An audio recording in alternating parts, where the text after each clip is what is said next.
I think he's humble and he has a vision. He has a vision for China and he has a vision for the world.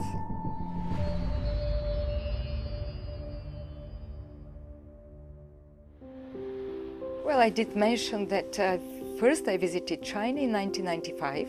It was to attend the Women's Conference. At that time, it was my first acquaintance with the Forbidden City, with the Great Wall, or with the Chinese culture and civilization. Even now, I have seen China rising.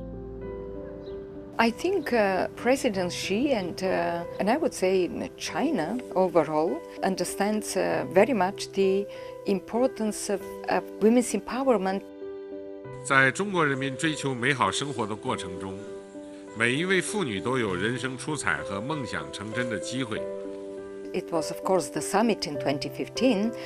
I remember that President Xi stayed for 2 hours, more than 2 hours all the time during this very high level, testified to the importance that he dedicated to the cause of women, of empowerment of women, of importance of the Beijing Platform of Action.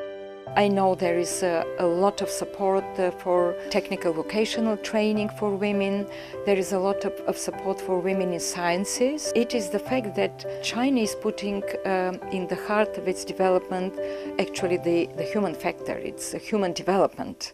And without outreaching also to women, without focusing on women, China would not have succeeded in lifting out of poverty more than 800 million people since 1990.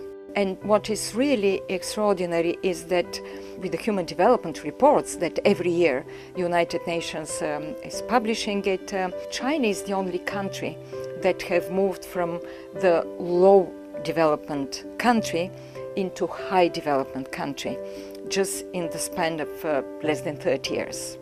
I expect President Xi will speak about the Beijing Conference on Women, Peace and Development, and the 30th anniversary, and the importance, once again, to accelerate the empowerment of women in the world. I think good leaders are those who are not just aggrandizing themselves, but good leaders are those that can convince others to follow them. And I think President Xi has this capacity to lead others. President Xi came and he had this vision of the Chinese dream and how to build the country.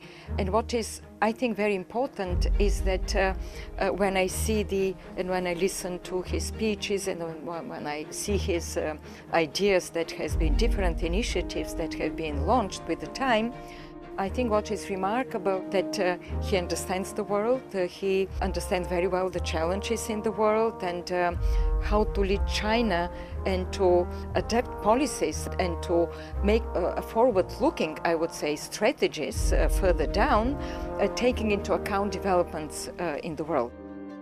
I like reading memoirs, books of world leaders. Of course, I have read its compilation of very interesting articles there, and I think if someone wants to understand the development of China and the thinking of President Xi Jinping, I would strongly recommend also to look at the book.